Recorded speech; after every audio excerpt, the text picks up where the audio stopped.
በእውቀቱ ስዩም ሶስተኛው አይን በሚል ጽፎት ከነበረው የአያቴ ሕይወትና የሀገሪቱ እርምጃ የተሰኘውን ደሞ ልጋብዛችሁ። ከጠላት ወረራ በኋላ አያቴ የጃንሆይ ባለሟል ሆነ። አንድ ምሽት ጃንሆይ እስኪ ምክር አንጣ አሉት አያቴን በፈገግታ። አያቴ ግን አያፌ ባለጌው አስቀይመሃለሁ ብሎ ሲያፈገፍግ ሞከረ። ግድ የለህም አታስቀይመኝ፣ አሬለም አፌ ባለጌ ነው ብዬሃለሁ፣ ኋላ እንደው እንዳንተፋፈር። ንጉሱ የተባሉትን ሳይሰሙ በውቶታቸው ቀጠሉበት። አያቴም እንግዲህ እምቢ ካልክ ምን ቸገረኝ መክረሃለሁ ብሎ ወደ ወንበሩ መደገፊያ ከተለጠጠ በኋላ ምክሬ ምንድነው ብሎ ጀመረ። እንግዲህ ምክሬ ምንድነው? እስካሁን በዙፋን ከ30 ዘመን በላይ ቆይተሃል። አሁን እንግዲህ ይብቃ፣ አረበቃ። ምን ነው ይሄን ዙፋን እኮ እንደ ዊልቸር አረከው አላቸውና ይስቅ ጀመር። ጃንሆይ ግን አብሮ አልሳቁም። እኔ እኮ መከረኝ እንጂ ስደበኝ አላልኩህም አሉና አያቴ 40 ጅራፍ እንዲገረፍ ፈረዱበት። አያቴ መጀመሪያ ላይ በፍርዱ ተደናገጠ። በኋላ ግን ገራፊው ቁጥር እንደማያቅ ስለሰማ በስህተት 20 ጊዜ ገርፎ ይተወኛል ብሎ ተስፋ በማድረግ ለግርፊያ ሳይሆን ለልፊያ እንደተዘጋጀ ሰው ተዝናንቶ መሬት ላይ ተጋደመ። ሆነትም ገራፊው ቁጥር ያቅም ነበርና አያቴን በስህተት 70 ጅራፍ ገረፈ። አያቴ ገንቢ ምግብ የማያዘወትር ቢሆን ኖሮ ከገራፊው ስር የተጎተተ ገላው በቀጥታ ወደ ገናዡ ሰሌን ይሸጋገር ነበር። ያኔ ጀርባው ላይ በረድፍ የተጋደመው ሰንበር የጎሳዬን ካናቴራ ገልብጦ የለበሰ እንጂ እግዚአብሔር በልሙጡ የፈጠረው አይመስልም ነበር። ታዲያ እስከ ለተሞቱ ድረስ ጃንሆይን ላማከርኩበት ዋጋ ይሆን ዘንድ በጅራፍ ንቅሳት አበጀልኝ እያለቀለደ የአያቴን የሰውነት ቅጥነት ያየ ባለስልጣን ነው ብሎ ለማመን ይቸገራል። የሚታጠቀው ሱሪ ሁሉ እንደ ጠፈር ይሰፋው ነበር። በጊዜው ቀበቶ ወደ ሀገራችን ገና ስላልገባ ከጎን እየተራመደ ሱሪውን ከፍ የሚያደርግለት አሽከርም ለመቅጠር ተገደደ። ጃንሆይ ጣሊያንን አባረው በሱዳን በኩል ወደ ሀገራቸው ገብተው ከ5 ዓመታት በኋላ የመጀመሪያውን እንጀራ የበሉት አያቴ ነው። ከእንግሊዙ የጦር አዝማች ጄኔራል ካኒንግሃም ጋር ወደ ጎጆ ገብተው ዶሮ ወጥ ቀርቦላቸው ቤተሰቡ ሁሉ በወግ አስተናገዳቸው።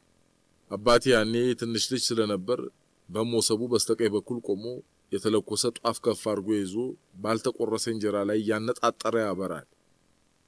በግራ በኩል አጎቴ የጄኔራሉ ክንድ በጉርሻ ሲዝል ለመደገፍ በተጠቀቅ ቆሞ ይጠባበቃል። ሴት አያቴ በበኩሏ በርበሬ ያተኮሰውን የፈረንጅቱን ፊት በሰፌድ ያራገበች ለገረዶች ትእዛዝ ትሰጥ ነበር። ከምሳ በኋላ በቂ ጊዜ ስላልነበር አደባባይ ላይ ከቆሙት ምሰሶች መካከል አጠር ያለው ተመርጦ ባንዲራ ከተሰቀለበት በኋላ የአርበኞች የሽልማት አሰጣጥ ስነ ስርዓት ይካሄድ ጀመር። መጀመሪያ ላይ በአርበኞች ስም መንገዶች እንዲሰየም ለማድረግ ታቀዶ ነበር። ሆኖም ግን በጊዜው የነበረው የመንገዶች ቁጥር ከአርበኞች ብዛት ጋር መመጣጠን ስላልቻለ ለማብቃቃት አንድ መንገድ በሁለት አርበኞች ስም እንዲሰየም ተወሰነ። ህዝቡ ግን ይሄ ነገር አልገባንም ባለ ጊዜ አያቴ ጉዳዩን ማብራራት ጀመረ። ለምሳሌ ይሄንን ጎዳና ውሰዱ አለ። ከፊት ለፊቱ ያለው መንገድ ለህዝቡ ያሳዩ። ስትሄዱበት የበላይ ዘለቀ ጎዳና ይሆናል፣ ስትመለሱበት ደግሞ የራስ ጀንበሬ ጎዳና ነው በሉ አላቸው። ቀጥሎ የባንዳ መኳንንት መጡና በጃንሆይ እግር ስር እየወደቁ ምህረት ይለምኑ ጀመር። አንዳንዶቹ ምህረትን ለማግኘት እጅግ ከመጓጓታቸው የተነሳ እንደ አክሮባቲስት እየተገለበጡ ባፍጢማቸው በመውደቃቸው በምህረት ሳይሆን በቃሪዛ ከጃንሆይ እግር ስር ተነስተዋል። የባንዳዎች አለቃ ራስ ኃይሌ ግን በጃንሆይ እግር ስር ለመውደቅ ከቀረቡ በኋላ ሸማቸው አቧራ እንዳያሳድፈው ሰክተው ከቀረጢታቸው ውስጥ የጫት መቃሚያ የምትመስል ትንሽ ፍራሽ አውጥተው ዘረጉና በጥንቃቄ ወደቁ። ምህረትም ተደረገላቸው። አያቴ የከተማው ህዝብ ባመጋገቡ ለውጥ እንዲያመጣ ብዙ ጥሯል። ትዝ ይለኛል በአንድ ወቅት ህዝቡ ጤፍ መብላት ትቶ በቆሎ መመገብ እንዲጀምር የሚያስችል ዘመቻ ጀመረ። ጤፍን የሚበላ ጤፍ መስሎ ጤፍን አክሎ ይሞታል የሚል መፈክር ከቅዳሴ በኋላ በቀሳውስት አማካኝነት እንዲነገር ተደረገ። ህዝቡ ግን በጤፍ ላይ የመጣውን ዘመቻ ከመጤፍ ሳይቆጥረው እንደጥንቱ ይፈጭ ያቦካ ይጋግር ጀመር።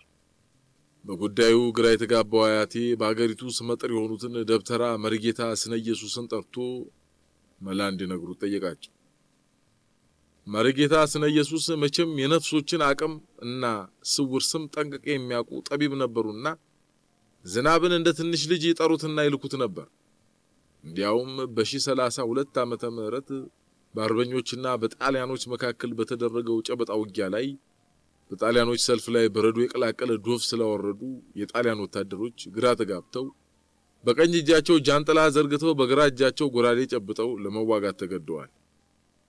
መርጌታ ስነ ኢየሱስ ሀገራቸውን ይወዱ ነበርና የውሃ እጥረት በህዝቡ ላይ የሚያደርሰውን ችግር በተመለከቱ ቁጥር አባይን እንደ ከዘራ ቆልመሜ ወደ ሀገሩ ካልመለስኩት ወንድ አትበሉኝ እያሉ ሲዝቱ ግብጽ ስለሰማቸው ስጦታዎችን እየላከ ይለማመጣቸው ነበር። መርጌታ ስነ ኢየሱስ የአቴና ቤቱታ በጥሞና ካደመጡ በኋላ ካንድ ቦታ ወደ አንዱ ቦታ እየተዘዋወሩ የሀገራቸውን ገበሬዎች መሬታቸውን ማረስ ማለስለሳቸውን ሲሰልሉ ቆዩ። ይህ በእንዲህ እንዳለ የእንግሊዝ መንግስት በድርቅ ለተጎዱ ሱዳኖች የሚሆን በቆሎ በአውሮፕላን ደቡብ ሱዳን ላይ ቁልቁል መበተን ጀምሮ ነበር። ይህንን የሚያውቁት መርጌታ 700 የፈረስ ጉልበት ያለውን አውራቂስ የተሰኘ ነፋስ በድግምት ጠሩትና ሐሳባቸውን ሹካሉት። ነፋሱም ደቡብ ሱዳን ላይ የሚወርደውን በቆሎ በክንፉ ጠልፎ ወደኛ ሀገር አቅጣጫ ይነዳው ጀመረ። ያ የበቆሎ ሰራዊት እንደ ሽመላ መንጋ በሰልፍ አግድም እየተመመ መጣና ገበሬዎቻችን ለጤፍ ባሰናዱት እርሻ ላይ እንደ ጠል ረገፈ። ከጥቂት ወራት በኋላ ነፋስ ዘራሽ በቆሎ ሀገሪቱን ወረሳት። ስጥ እንግዲህ ነው ታሪካችን። አያቴ ወሰዳቸው ሌሎች እርምጃዎች 1 በአያቴ አስተዳደር ስር የነበሩት የከተማይቱ ነዋሪዎች ዘፈን አብዝተው ይወዱ ነበር። ከተማይቱን መሃል ለመሃል በሚሰነጥቅ አውራ ጎዳና ላይ ከወር አንድ ጊዜ አናቱ ላይ በተተከለበት ማይክሮፎን ዘፈን እየለቀቀ የሚያልፍ አውቶቡስ ይመጣል። የከተማይቱ ሰዎች የዘፈኑን ድምጽ ሲሰሙ ከየቤታቸው ግር ብለው ይወጡና በግራና በቀኝ አውቶቡሱን ተከትለው እየሮጡ ዘፈኑን ያዳምጣሉ። ከመካከላቸው ደና አድርጎ የሮጠ ሰው አውቶቡሱ ከጎዳናው ከመሰወሩ በፊት ቢያንስ ግማሽ ጥላውን ገሰሰን ወይ ሩብ ሙሉ ቀን መለሰን ያዳምጣል። ነዋሪዎቹ ለብዙ ዘመን ያህል አውቶቡስ ዘፈን የሚያደርስ ተሽከርካሪ ቴፕ እንጂ የመንገድ መጓጓዣ አይመስላቸውም ነበር። ይህንን ጉጉታቸውን የተረዳላቸው አያቴ ከጀርመን መንግስት ጋር ተላልኮ አንድ ትልቅ ቴፕ አስመጥቶ በከተማይቱ ምርት ላይ በበቀለ ባህር ዛፍ ላይ እንዲንጠለጠል በማድረግ ህዝቡ መረጃና መዝናኛ እንዳይጎድልበት አድርጓል።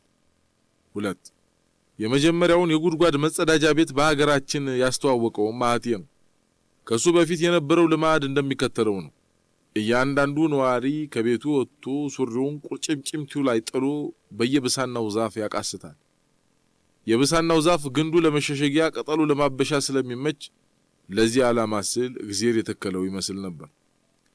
በዚህ ምክንያት ማለዳ ላይ በእያንዳንዱ ብሳና ዛፍ ስር አንድ ተገንጥሎ የወደቀ ቅርንጫፍና አንድ ሱሪ አላልቶ ያደፈጠ የከተማ ነዋሪ ማግኘት አይቀሬ ነው። አያቴ የሰለጠኑ ሀገር ሰዎች በጉድጓድ ውስጥ እንደሚጸዳዱ በደፈነው ሰምቷል።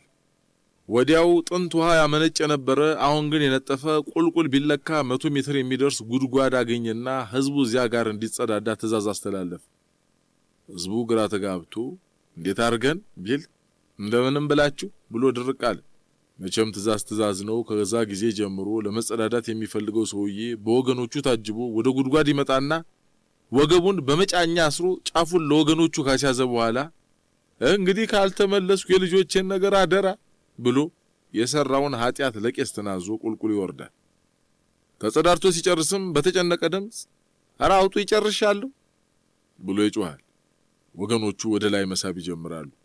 በኋላ ግን አያቴ መጸዳዳት ከመስራት እንደከበደ ስለገባቸው ከዩጎዝላቪያ መንግስት ጋር ተላልከው ባለሳህኑን መጸዳጃ ቤት አስመጥተዋል። 3 የመጀመሪያውን ዘመናዊ ትምህርት ቤት ያቋቋመው ደጉ አያቴ ነው። ሲጀምር በቂ የመማሪያ ክፍል ስላልነበር በአንድ ክፍል ውስጥ አዋቂዎችና ልጆች ተደባልቀው ይማሩ ነበር። ልጆች ወደ መስራቃዊው ግድግዳ ዞረው ፊደል ሲያጠኑ፣ አዋቂዎች ደግሞ ወደ ምዕራብ ዞረው ስለ ስነ ተዋልዶ እንዲማሩ አደረገ።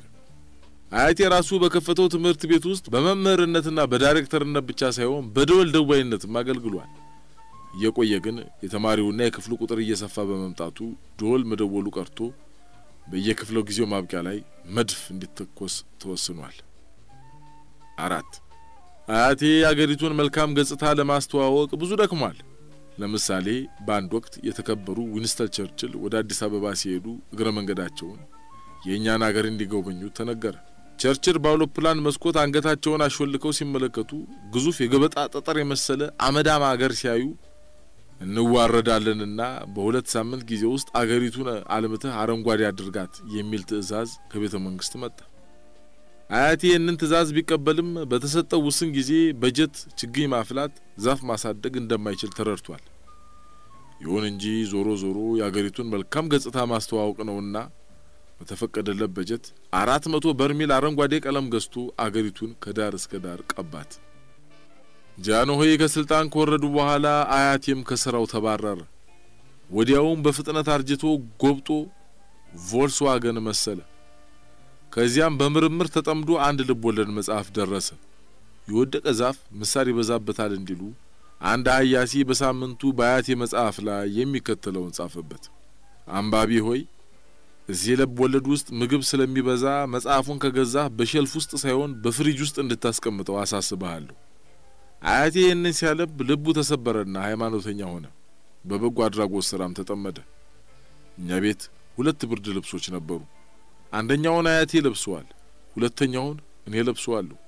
ታዲያ አያቴ 2 ብርድ ልብስ ያለው አንዱን ለተቸገረ ይስጥ የሚል ስብከት ስለሰማ የኔም ብርድ ልብስ አንስቶ ለተቸገረ ሰው ሰጠ። ደግነቱ አልታረስኩም። ካልጋ አቅራቢያ አዲስ ዘመን ጋዜጣ ስለነበር ያንን ለብሼ መተኛት ጀመርኩ።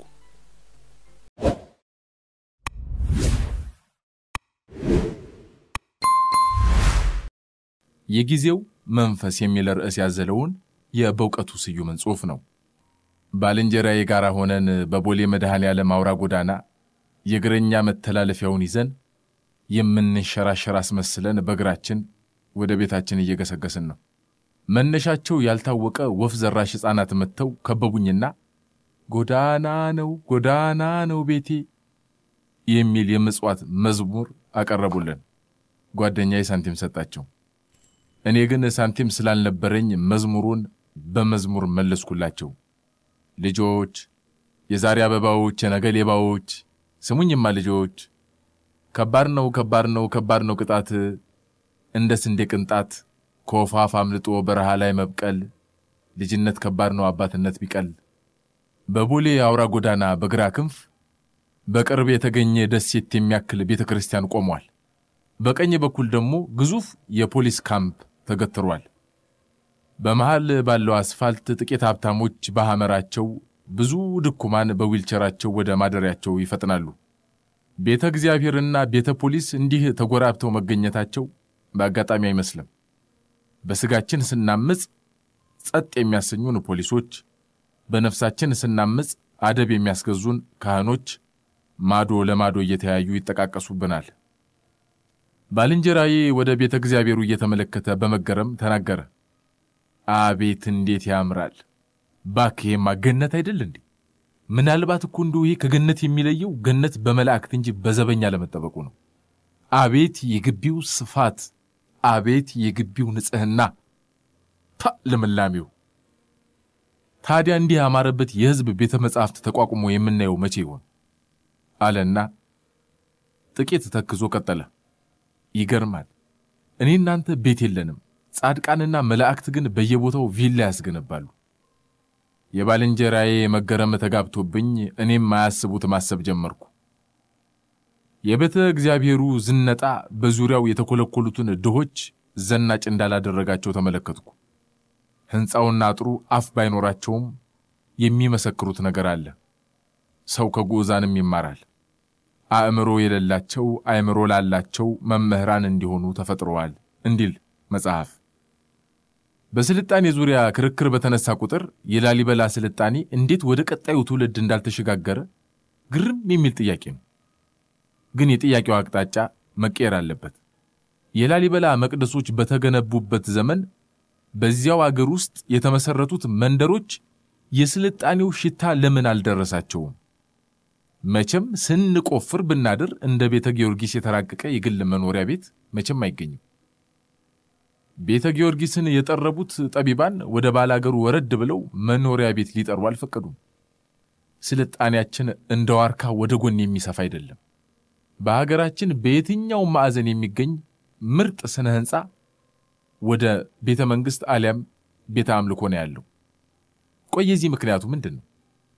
ምናልባት በተገዢዎችና በዜጋው መካከል ያለው የተጋነነ የማዕረግ ልዩነት ያመጣው ይመስለኛል። የሰለጠኑ ሀገሮች ታሪክን ስናይ ህዝብ ማለት ባለስልጣን ማለት ነው። ሁሉም ተሰብስቦ ቤተ መንግስት መግባት ስለማይችል ንጉስ የተባለ ወኪል ይመርጣሉ። በሀገራችን ነገሩ ግን የዚህ ተቃራኒ ነው። መኳንንት ሲሻሩ ህዝብ ይሆናሉ የሚለው ያለቃ ዘንደብ አባባል ባህሉን ይገልጽልናል። የኢትዮጵያ ህዝብ ማለት የተሻረ ባለስልጣን ማለት ነው። በሀገሩ እጦት ሰፍኖ በጌቶቹ አካባቢ ግን አዱኛ ሊሰፍን ይችላል። ጻፊ ትእዛዝ ገብረስላሴ ስለ ክፉ ቀን በዝርዝር ከጻፉ በኋላ ረሃብ ሆነ ስንል ግን በየሀገሩ የሆነውን ጻፍ ነው እንጂ በቤተ መንግስቱ ከጥንቱም አልነበረ ይላሉ። ጻፊ ትእዛዙ ልክ ናቸው። ድርቅ የማያጠቃው የኢትዮጵያ ክፍል ቤተ መንግስቱና ቤተ አምልኮ ብቻ ነው። ባለስልጣኖችና የሃይማኖት መሪዎች ተቧድነው ምርጡን ያግበሰብሳሉ። ምድሪቱንና በውስጧ ያለውን ገባር እንደ መስዋዕት ዕጣን ይቆጥሩታል። በጥንት ታሪክ ነገስታት ውስጥ ንጉስን የደሃ አባት ብሎ ማመስገን የተለመደ ነው። የደሃ ነፃ አውጪ የሚል ቅጥል ግን አናገኝም። ለደሃው ምጽዋት መስጠት እንጂ ደሃውን ሀብታም ማድረግ የነገስታት ዓላማ አይደለም። እንዲያውም ደሃው የቸርነታቸው ማጋነኛ ስለሆነ ድህነት እንዲጠፋም የሚፈልጉ አይመስለኝም። የግራኝ አህመድ ጦርነትን ያራዘመው የሀብት ዘርፊያው ጣዕም ነበር። ሰራዊቱ በየገዳሙ የተከማቸ ብዙ ወርቅ አገኘ። በጊዜው እንግዲህ ቤተክርስቲያንን መዝረፍ አንድን የተከበረ ባንክ ከመዝረፍ እኩል ነበር። በአገራችን በየዘመኑ የተነሱ ጌቶችና ካህናት በተድላ ውስጥ እየኖሩ ህዝቡ ግን ተድላ እንዳይኖረው ይከላከሉት ነበር። ባላገሩ ቤቱን ለማሳመር ሲጥር እንኳን መጥረጊያውን ይነጥቁታል። አንጋረ ፈላስፋ በተባለው መጽሐፍ ይህንኑ የሚያጠናክር ነገር እናገኛለን። እንዲህ ይላል። ሰው ማለት ይህንን ኃላፊውን ዓለም ንቆ ስለማያልፈው ዓለም የሚያስብና የሚሰራ ነው። ሰው ሁሉ ነገ ጥሎት የሚሄደውን የማይኖርበትን ቤት ከማሳመር ይልቅ ነገ የሚሄድበትንና ለዘላለም የሚኖርበትን ቤት ቢያሳምር ይሻለው ነበር ይላሉ። ህዝቡም ይህንን ሰማ።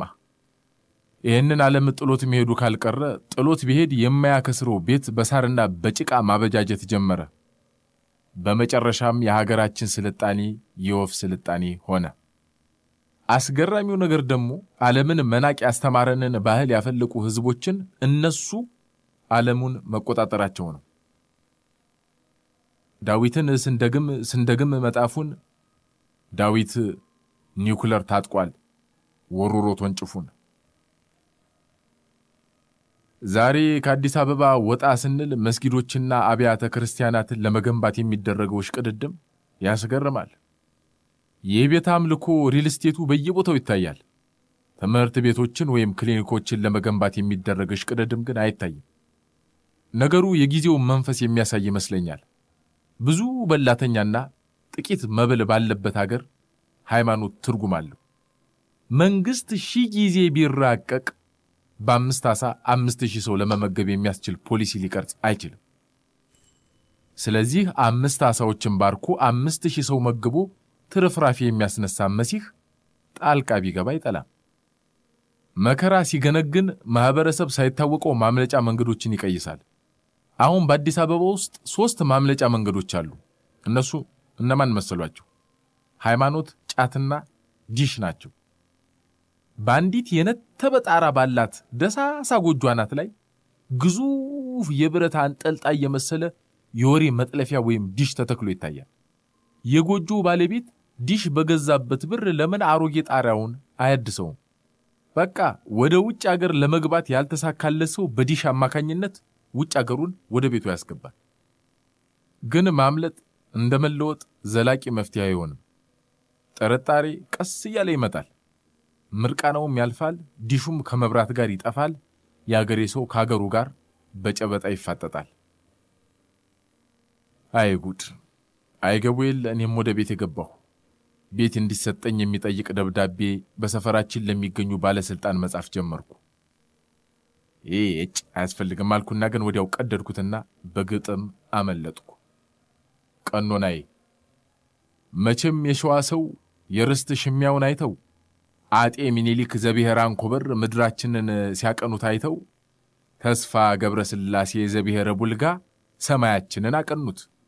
እንደንጎቻ ለሁለት ከፍለው ከዚህ ወዲያ የጻድቃን ከዚህ ወዲያ ደግሞ የኃጥአን ብለው መቸምጣዬ መራራ አንቆቆጣዬ ማሐረብ የምታክል ደስታ ሰጥቶ ብሉኮ ሐዘን ቢጥልም በላይ ወደ አባ ተስፋ ሰማይ ከመሄድ በሚኒሊክ ምድር መቆየት ይሻላል ብዬ ራሴን የማጥፋት ሐሳቤን ለከርሞ አስተላልፋለሁ። የጎረስኩትን ሽጉጥ እንደ ብርቱካን ፍሬ ተፋለሁ። ይሄው ነው።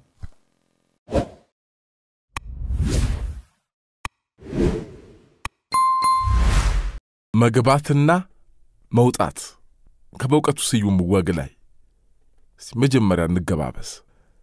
ዝናቡ እየሳሳ ሲመጣ በክፍሉ ውስጥ ታግቶ የቆየው የተስተናጋጅ ድምር ድምጽ ተለቀቀ። እንደ ወፍ ጉባኤ የተደበላለቀው ህምህምታ ቀስ በቀስ እየጠራ መጣ። ተባራሪ የወሬ ግንጣዮች ይሰሙ ጀመር። ቦምቦሊኗቸው በጣም አሪፍ ነው። የቦምብ ፍንዳታ ደረሰ የሚባለው እውነት ነው?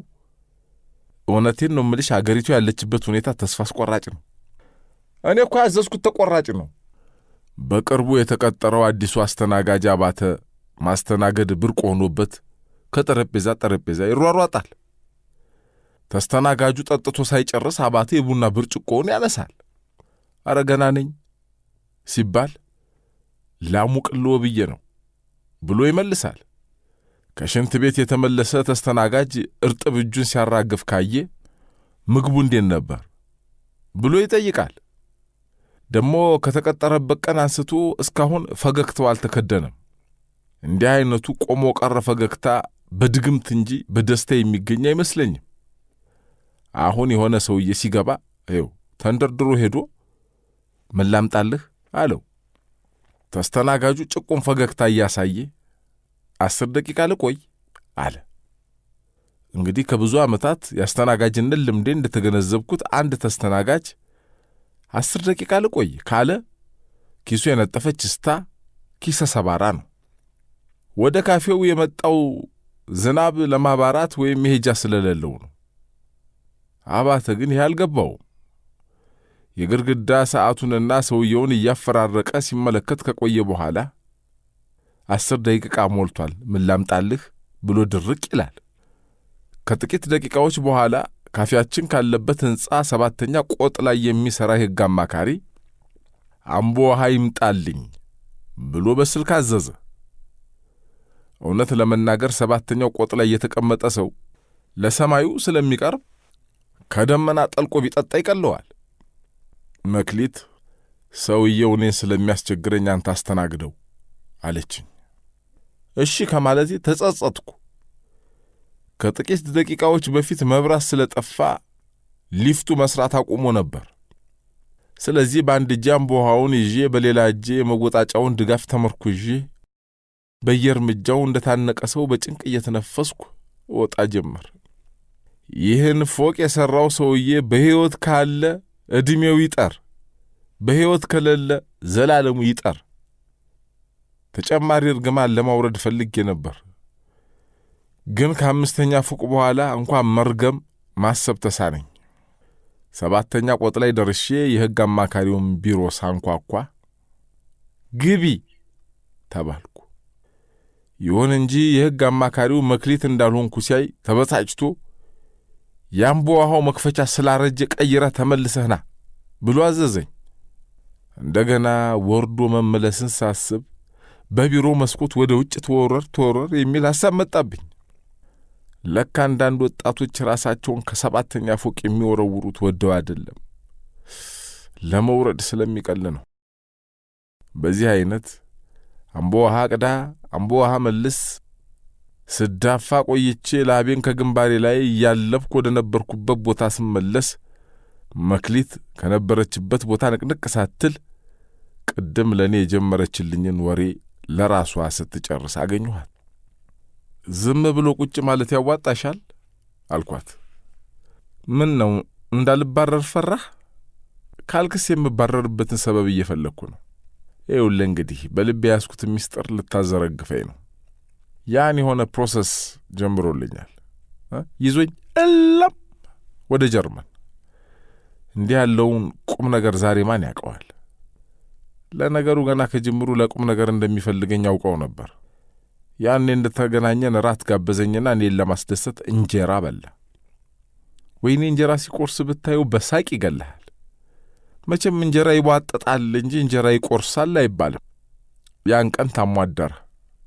በመታመሙ ባዝንም የእኔን ባህል ለማክበር እኔን ለማስደሰት ሲል እንጀራ በልቶ ስለታመመ ደስ አለኝ። የሚያፈቅረኝ ሰው አይሙት እንጂ ለኔ ብሎ ትንሽ ቢሰቃይ ምን ችግር አለው? ዝናብ ለማባራት በረንዳ ላይ ፍግ ብለው ቆሞ የነበሩት ድሆች የቡትቶ ጠረናቸውንና ትዝታቸውን ትተው እየተንጠባጠቡ ሲሄዱ ከመካከላቸው አንድ ትንሽ ልጅ ቀርቶ በሩን በዝግታ ከፍቶ ከገባ በኋላ ጎዳና ነው ቤቴ ብሎ ጀምሮ ጥለው ይሞተዋል እናትና አባቴ ብሎ ከማጠናቀቁ በፊት አባተ ደርሶ እጅጌውን ይዞ ወደ በሩ ጎተተው። ይሁን እንጂ አንዲት የቋንቋ ተማሪ ሴትዮ ከወንበሯ ብድግ ብላ በአባተ ጆሮ የሆነ ነገር ስታሾካሹክ አባተም ራሱን ሲያነቃንቅ አየሁት። ከዚያ አባተ ልጁን ብቸኛ ወንበር ላይ ጎትቶ ወደ ጓዳ ገባ።